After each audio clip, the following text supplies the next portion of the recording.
I gotta tell you, friends, I was recording a version of this video just a couple minutes ago. My power went out. Could be the wrath of the Necronomicon gods, or could be the fact that I currently have a wicked storm blowing outside. Let's play it safe and assume it's the Necronomicon gods trying to silence me. In all seriousness, well, semi-seriousness, I've been talking about the Necronomicon, Son of Sam. Good portion of the people following this channel and watching my videos are aware of that because you started following me because of those videos. So I wanted to explore a third hypothesis. Well, I've discussed one hypothesis surrounding Necronomicon, Son of Sam, all those things. But there was another hypothesis. There's actually three. I'm going to go through one real quick because I don't give it much legitimacy. But, it occurred to me after talking to in the other videos that a lot of people out there are completely unfamiliar with really what the Necronomicon is. And because I was speaking somewhat conversationally and just having fun in those other videos, I kind of feel like maybe I skipped over a couple things. So I wanted to explore another possibility or discuss another hypothesis surrounding the book and around the Son of Sam murders. And so that's what we're going to get into right now. And so I should also say that this hypothesis it's kind of a weird position. I'm not a person who likes to... If somebody shares something with me or gives me something, I'd like to give them credit for it.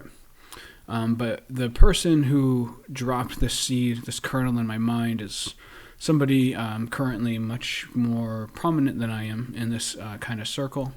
And I feel like using his name, especially since I didn't ask him, it's kind of weird because I feel like I'm like trying to ride off of his reputation, and that feels kind of shady to me. So just suffice it to say, I did receive the general kernel of this idea from somebody else, and I thank that person for their insights.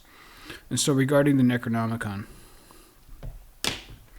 bam, in previous videos we have discussed the fact that the Necronomicon was supposedly being translated, or was being written, depends on whether or not you believe it is an authentic grimoire, or if it was something invented. Either way, it was happening according to the best first-hand accounts that we have. It was happening while the Son of Sam murders were happening, in 1976 to 1977. Which is very strange, right? And so when you're discussing the Necronomicon, which is actually a pretty controversial book, among a relatively small circle of people, but still, among that small circle, it's quite controversial. And so, as we discussed previously, the person involved in it was named Simon, who most people think is Peter Lavenda. And that person, Simon... Okay, so first, Simon wrote a book called Dead Names, in which he defended the legitimacy of the Necronomicon. The Dead Names is a very good book. Whether or not you believe it, it's just a great read. And that book, the story in that book was validated by James Wasserman in his autobiography, In the Center of the Fire.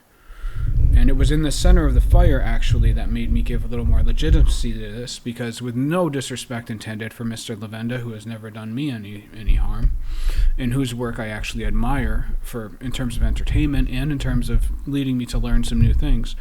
I mean no disparagement towards him, because I have no definitive evidence of anything, but because of some of his political and intelligence ties, I find him a little questionable, we'll say.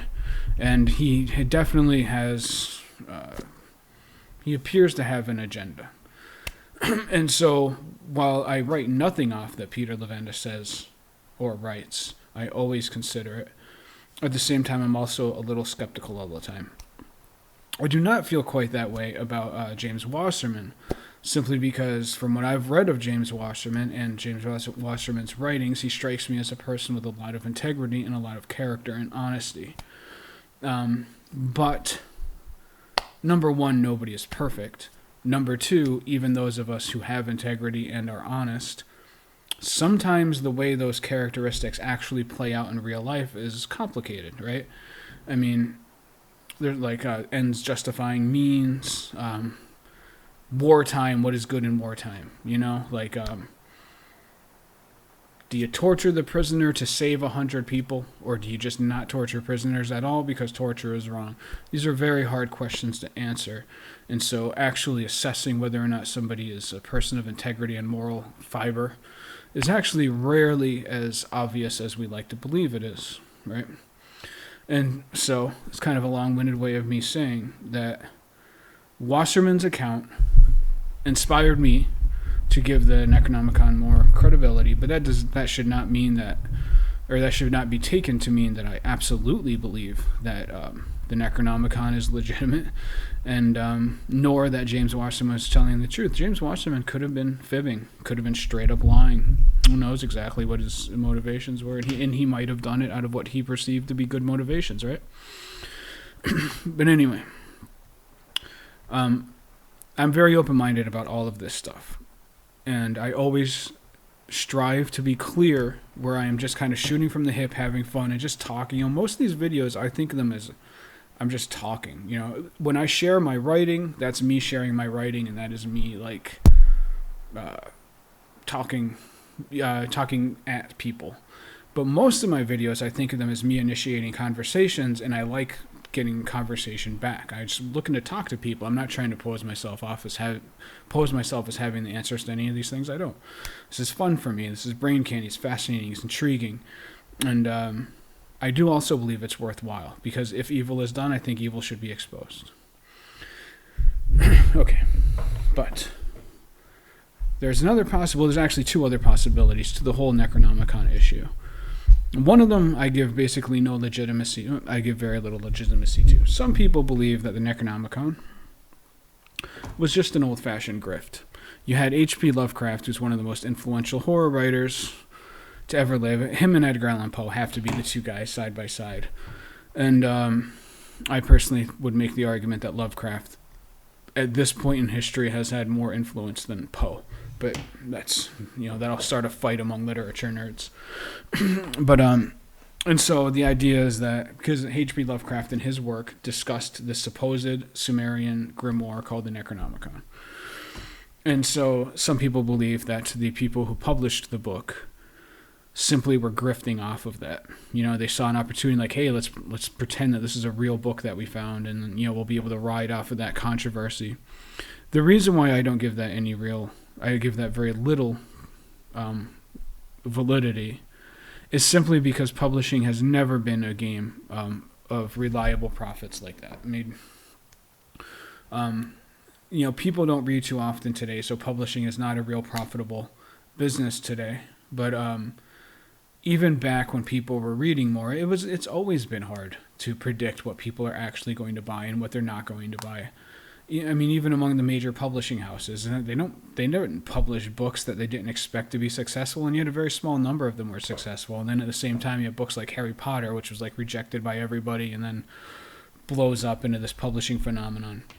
So I just don't believe that the payoff would have been worth the time in putting the book together and in risking their reputations, because if they were definitively found out, their reputations as scholars to be trusted would have been destroyed. So that hypothesis just doesn't make much sense to me. And so the third hypothesis is the one I wanted to go over a little more today. And so the third hypothesis, and there's probably more hypotheses, but these to me seem to be the most likely, most credible. The third hypothesis is that the Necronomicon was fake, in the sense that it was not based on a 7th century grimoire. It was something that was invented in the 1970s. Now, when you talk about fakeness, that becomes like its own thing. That becomes a secondary argument, because those people who believe in the esoteric / occult way of looking at the world, some of them say that if the nature of this magic thing, this consciousness thing, this universe, if the nature of it is such that enough people believing in something gives it legitimate power, then the Necronomicon is every bit as real as any other holy book, because people believe in it, right? And so the legitimacy starts with the belief. The belief doesn't start with the legitimacy. And there are some people in those circles who make those arguments.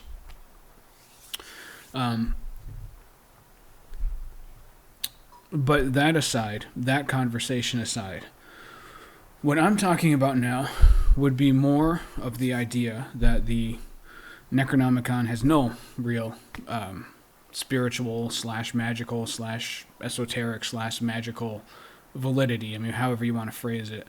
That it's just a total invention, right? With no deeper spiritual significance, no matter how you look at it, right? Okay, but the question that doesn't end there, right? Because the question then continues, or not the question, the idea then continues. Okay, so let us assume that. Let us assume this was a wholly invented book. And let us assume that it was introduced to the people who ended up publishing it by somebody with ties or interests or motivations in altering altering American society. Something that's usually called social engineering, psychological operations. Social engineering is just what it sounds like. It's people using culture and using, a lot of times they use spiritual avenues or spiritual schools. They use these things to reshape people's minds and their perceptions in order to reshape society itself. And then psychological operation is kind of a catch-all phrase that's used for all kinds of things, but it basically comes down to psychological warfare and using misinformation and disinformation to guide people's thoughts in a certain direction. And that hypothesis becomes more interesting when you consider the fact that at that time, the Son of Sam murders were happening, which some people believe were also possibly a psychological operation / social engineering operation of some kind, right? Now we're running with that hypothesis, and I just want to state again, I do a lot of this stuff for fun, mainly for intellectual curiosity. I just find it fascinating. Doesn't mean I don't take it seriously. I do take it seriously. But I generally like to have fun with it, and I don't like to obsess about things that I can't possibly know the definitive answer to. If I can't get the definitive answer to something, I'm not going to, drive myself crazy hallucinating that I know the answers. I don't think that's a healthy way to go about things, in my personal assessment. And so I always try to make a clear line when I am just thinking and exploring and kind of shooting from the hip from when I am presenting things with definitive evidence. Right now, the things that I just said, I was presenting definitive evidence and definitive hypotheses about the book, and I was kind of summarizing people's perceptions of the books and people's opinions of the book. But this next part is pure brain candy. Okay, this is pure brain candy based on these previous assumptions that we just had. And so let us assume as brain candy, and as something that we do not have definitive proof about, that the Necronomicon and Son of Sam were connected in some way, but not in the obvious way, by which I mean, what if that gritty, decadent, violent, and endlessly fascinating New York City of the 1970s, what if out of that had arisen or what if implanted into that, we should say, was a psychological operation / social engineering program of which the Son of Sam murders and the Necronomicon and various other things that were coming out at that time. Let's not forget the movie The Exorcist was, I believe, early 70s. And so a general psychological operation / social engineering campaign. And so these things were connected, but in a more ambiguous way. They weren't connected with a straight line. They were connected with all kinds of curving, one big net, everything so well hidden that whoever was pulling these strings at the beginning, we don't even know. We can't even tell. Right? That's how a good psychological operation is done, right? It's how a good social engineering operation would be done. And so, yeah. And so that is the other hypothesis that I wanted to discuss. the idea that all of these things were not directly connected, and the people who were involved with the Necronomicon probably had no direct connection whatsoever to whoever was behind the whole Son of Sam weird thing, and that all of this stuff was happening seemingly disconnected, but was connected in the background through some shadowy puppeteers towards a singular purpose. And then the question then becomes, well, what is the purpose? And that's where things get interesting, because you start looking at the Son of Sam, the Necronomicon, The Exorcist, Rosemary's Baby was another one. And then you come forward to today to Dead Names in all of these books. The common unifying theme that comes through all of these things, and that arises out of the pool, when you pool these things together, it kind of like creates an ambient light. That dark ambient light is generally the idea that evil forces are all around us, that we cannot trust ourselves, we cannot trust this universe, that God has abandoned us, and that we are at the whim of these dark forces operating in the shadows. And if we want any hope at all, according to the Necronomicon, we need to be calling upon the dark elder gods and all of these spirits, because it's our only hope. We're living in this nihilistic universe of roving, destructive spiritual entities, and there are no helpful good ones in sight, aka there's no God. All right? The implication is there is no Jesus. There's a Satan, but there is no Jesus. Or if there is, Jesus just doesn't care and isn't participating, but Satan's there, right? You can see Satan. You can see the murders. You can see the evidence. And you can live in fear. You can live in fear, right? That's what's being pumped out by those things. If it was a cohesive psychological operation / social engineering program, then that is what they were pumping out, right? And again, I'm speaking of these things as hypothetically. I'm speaking of these things in terms of intellectual exploration, wanting to hear people's thoughts, not trying to say that I know what happened. I absolutely do not. I'm trying to figure it out like everybody else. But I think it's interesting brain candy. It's something to think about, right? It's one of the hypotheses that I don't want to get lost in this discussion, and I would love to hear other people's thoughts about it. Yeah, and also, since it's New Year's, today's the second day of 2022, I just want to quickly wrap this up, and I hope a lot of people who do these kind of video or just do videos in general say, I would love to read your comments down below. I actually mean it. I actually want to read your comments below and have a discussion about this. But I also want to say, I have no idea if such a social engineering operation actually existed. But what I do know is that whether or not there is a conscious human force or some kind of egregore spiritual force, or who knows, I don't even claim to understand the underlying nature of reality. I don't know. But what I'm saying is, it does seem to me that, or maybe it's just an accident of human psychology, it's just the zeitgeist, right? Or it's just the way technology is affecting us or whatever. Who knows? I don't know what the cause is. I don't know if it's metaphysical, esoteric, basic, rudimentary, materialist. I don't know.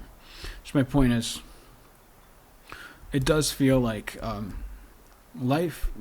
modern society has increasingly become very defeatist and very nihilistic and very, even though they don't come out and say it, kind of the feeling that comes out in the way people are conducting their lives and the way lives are being presented on TV and all of these things. It is very much a kind of defeatist, nihilistic view. And I just want to say on this second day of 2022 that those of you out there who are like me, who are drawn to these kind of subjects because you find them fascinating, or perhaps you're driven by some kind of moral impulse because you don't like the idea of evil going unexposed, right? whatever it is. I just want to urge you, just remind you, just a friendly reminder. Urging sounds pompous, pretentious, just a friendly reminder. Friends, stay positive. 2022 can be a great year for yourself. It can be a great year of personal goals and fulfillment, whether those be spiritual or career or relationship or whatever they are, all things. I personally think we should be striving for improvement in all areas. That's how I like to live my life. Don't lose your confidence and don't lose your faith that there is a positive force in this world, in this universe, and that in the end, the good guys are, we're gonna win. I don't know. Calling myself a good guy is kind of heady. I don't know if I have that right yet. Say the good guys, whoever they are. They're gonna win. Good is gonna win. And you do not have to live this defeatist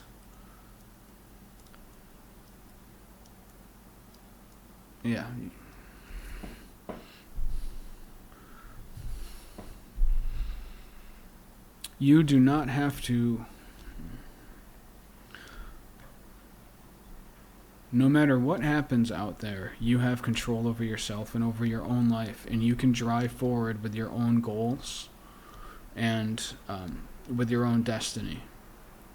And in fact, the more challenging circumstances can actually be an opportunity, in the sense that they give you the opportunity, they give you the chance to prove your mettle and to hone yourself, baptism of fire.